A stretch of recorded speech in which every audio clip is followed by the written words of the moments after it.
Got him. It's a smallmouth. Come on, baby. Oh man, those things fight. Woo! I love it. Come on.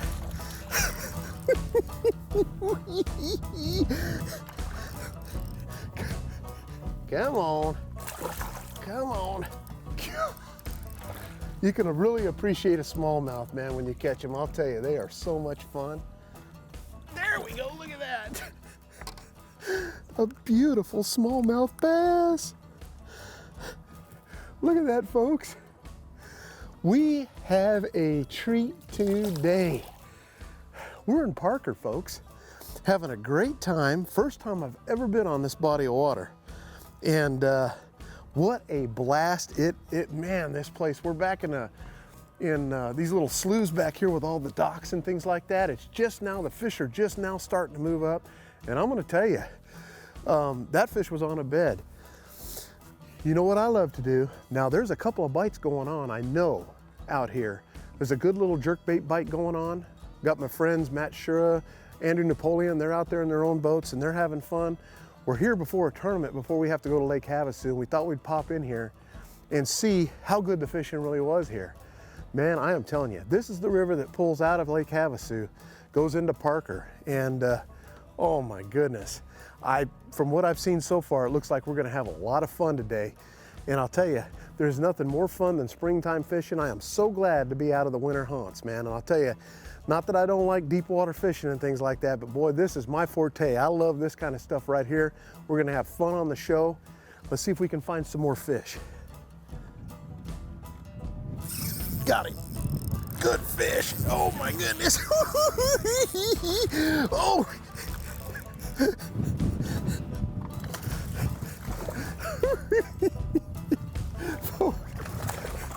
They blend in so good with the bottom. You really got to have a good pair of sunglasses for this, man.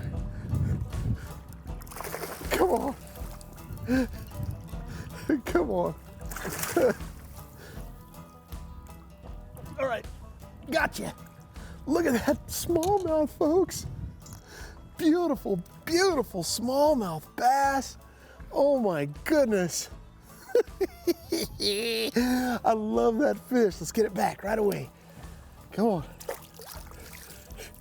You really have to have a good pair of polarized sunglasses to do this kind of fishing. And I know a lot of people ask me the colors that I like, and I haven't tried all the other greens and blues and things like that, but because I love these amber lenses that I'm using. I like it because, you know, I get these from Costa. One thing that's really, really important when you pick out a pair of sunglasses, to be sure that you get, I really believe that glass, even though it's a little bit heavier, has better optics. It does. And so, in saying that, the light amber lenses really pops the fish off. Now, I was going along there, the fish are hard to see, but the one thing I love about the smallmouth is it really pops them off as a real light colored brown, and as far as the largemouth goes, it pops them off the bottom as a real bright green. So you can really distinguish the bottom and the fish. So that's one of the reasons I really like that. You don't get that with gray lenses. So even during the hot summer months and it's sunny and I'm trying to see fish, things like that, I have to have these amber glasses. Copper amber. You could even go to the yellow lenses early in the morning, things like that really work well. And you know, I've been doing this a long time, and it took me a lot of experimenting around on different types of glasses to decide what I could really see the fish really well with. So when I'm in deeper water, I can really see them with that amber lens. But Costa makes the best, and like I said, that glass lens, oh, I love it. I just love it. But that's what you really need to catch these fish. We're just going down through here where they're just now moving up. And you're gonna find times when they're moving up where the bass are real spooky. And I think we have a little forgiveness by these fish in here because it is so tight in here. They're so used to seeing boats go back and forth. Here I'm wearing my bright green shirt, you know. And so these fish are a lot more in tune to seeing a lot of boats, so they're not nearly as spooky is like the average fish on a bed would be if they first move up. Because a lot of times when you first see them and they see you, boom, they're gone. But I'll tell you what I'm doing a lot today. The power poles and of course the spot lock on that trolling motor are incredible. I'm sitting on spot lock right now because the wind's blowing. We'd be halfway down there and we're in tight quarters. So I have to really watch what I'm doing in this area to make sure that the boat don't drift into the sides and stuff. But man, I'll tell you, it's a lot of fun. Got it. Oh my goodness. Oh my goodness, did you see the size of that smallmouth, folks? That is a giant smallmouth. Look at that. I'm loving this, baby. Look at that fish. Look at that fish. Oh my goodness. Oh, bring on the spring, baby. Bring on that spring. Yeah, look at that fish, folks. Oh my goodness, that is so beautiful. In the mouth. Look how big that smallmouth is, folks. That's the kind of fish you find here at Parker, let me tell you. Oh my goodness, let's let her go. That's a big fish. Watch this. Watch this. Oh, I cannot begin to tell you how much I love this time of year and how much fun this is. I'll tell you, coming to a new water is always fun because you get to check out some, you know, you're being adventurous. You get to check out stuff you've never fished before, put your skills to use. You know, obviously this time of year, you know, in all honesty, when we get into the spring, I live off a lot of people live off their graphs. I live off my water temperature. Let me tell you, I try to find the warmest water temps I can find knowing those fish have moved up. I've done very well in tournaments over the years by finding some of the warmest water when the rest of the water, the fish will be in pre-spawn somewhere else and they'll be in spawn in just very few areas. And it's all by water temp. As soon as that water temp, I can find 58, 59, 60 degrees, I'm gonna find some smallies, some largemouth, moving up, roaming, and doing the fishing I love to do. Now in saying this, you know, I'm using a spinning outfit in here just so I can kind of flicker the bait out there in front, and I'm throwing a smaller bait. This is an Arizona custom bait craw here, and I'll tell you, you know, I had them making them in white for me so I could see the bait. Now this time of year, it's not about, you know, people ask me all the time, why are you using white? Well, it doesn't look natural, and it really doesn't. Even though it has the craw shape to it, it doesn't have that natural color that they're looking for, like, you know, the pumpkin seeds or the watermelons or anything like that. But I'm doing it so I can see it. And the reason why I need to see it is because I need to see, because a lot of times these fish that move up like this they're territorial. They're not really hitting on a feed mode. They're hitting to knock something out of their territory, their beds. So basically I use this so I can see the bait and see them inhale the bait, and then before they spit it out, because it's a real fast, you know, you got a little spot about yay big that they're actually protecting. And when you get it across there and they hit that a lot of times they'll just hit it and spit it out. So you got to know when the bait is actually in their mouth. And this also allows me not to preset the hook. When you see a fish getting all aggressive, I can actually see the bait and you get a lot less foul hooks. You know, you get them in the mouth that way. The other trick is I don't use a real light weight. Even though I'm fishing 2 foot of water, I'm not going to throw a 1/4 ounce or an 1/8 ounce weight. I'm throwing a 3/8 ounce tungsten weight. The reason for that is when I throw out there, I want it to fall completely right where I threw it. I want it to go right there. I don't want it to drift off. I don't want to do any of that.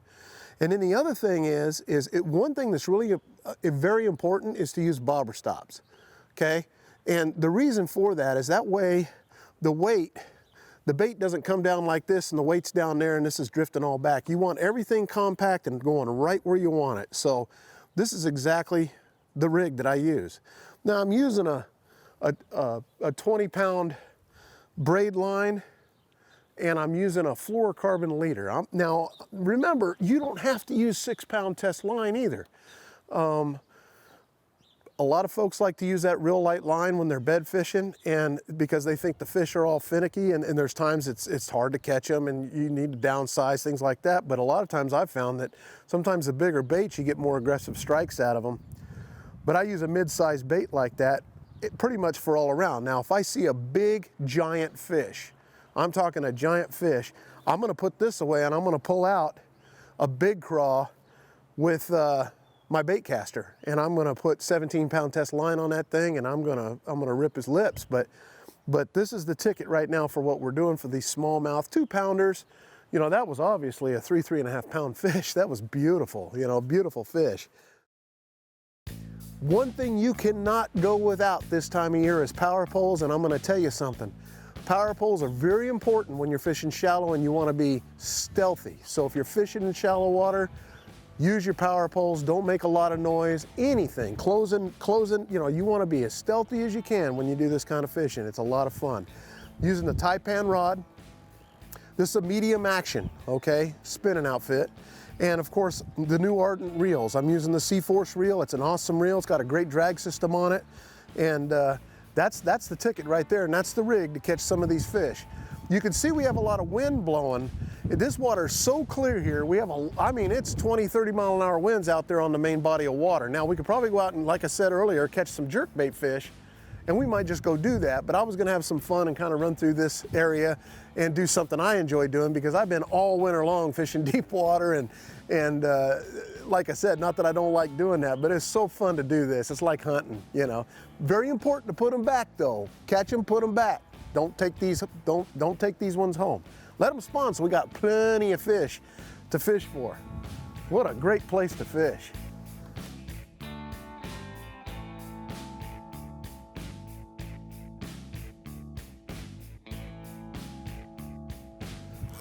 Got him. Oh my goodness, that's a good one, folks.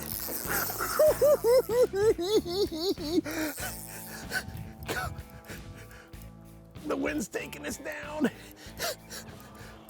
I don't want to hit the trolling motor. I don't know where he's at. He's under the boot. There he is. Oh my goodness, that is a giant. Boy, do they fight. Look at that fish, folks. Look at that fish.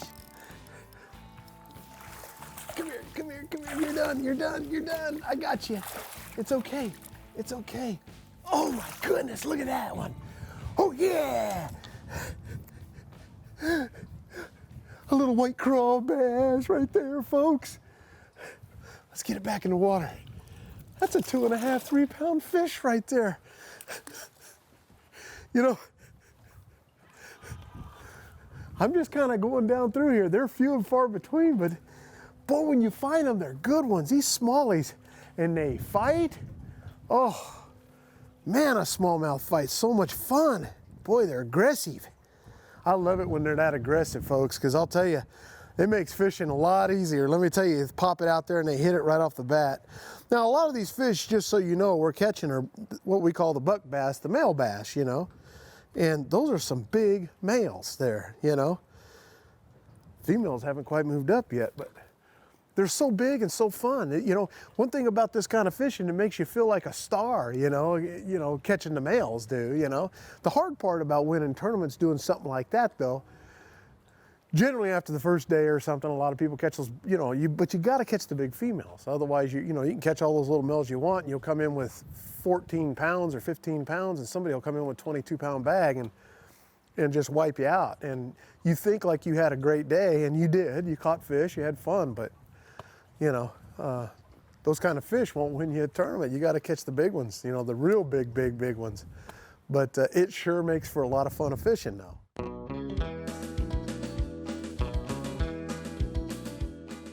Now, what ends up happening a lot of times with this kind of bait is, for some reason, everybody always checks their line on the top for frays. Always look down here underneath the weight and feel frays. And after every third or fourth fish, it's good to retie anyway, but make sure you don't have any frays there from the rocks, from down there shaking it over a rock or something. That'll help you a ton. Nice little tiny compact bait working great. That Arizona Custom Baits craw is awesome. And it's perfect for these smallmouth. It really is. It's a lot of fun. I like the big flippers on this bait. You know, you'll see crawdad baits that look just like a crawdad pincher, things like that. But that big flipper right there, when I'm sitting there shaking this bait on the bottom, those flippers really vibrate and they move really well. So when I'm barely just kind of touching it, these things sit up and just kind of flop. And I'll tell you what, it really gets the bass's attention and they go for it. It's an awesome bait. You got to try it for sure. This time of year, if you don't have those in the box, there's something wrong.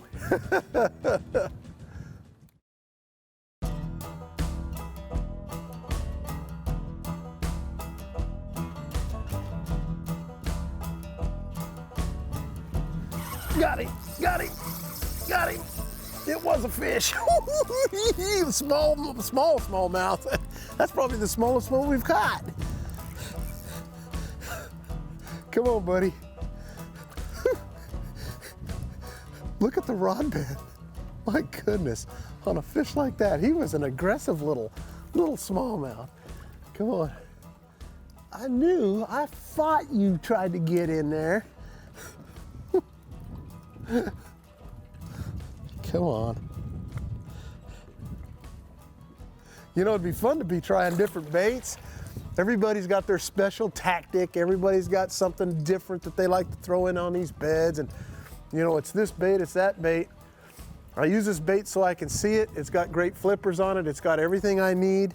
I can just go down the bank and catch fish like crazy on this thing. I've never had a problem as long as I can see them catching them. I've always had the confidence to get the job done with that particular bait. Like I said, if I find big fish on the beds or something like that, I'm obviously gonna use heavier tackle and stuff, but this is a lot of fun. We're in open water. So when I do hook the fish, the drag works. It's important to use the drag. Very important to use the drag.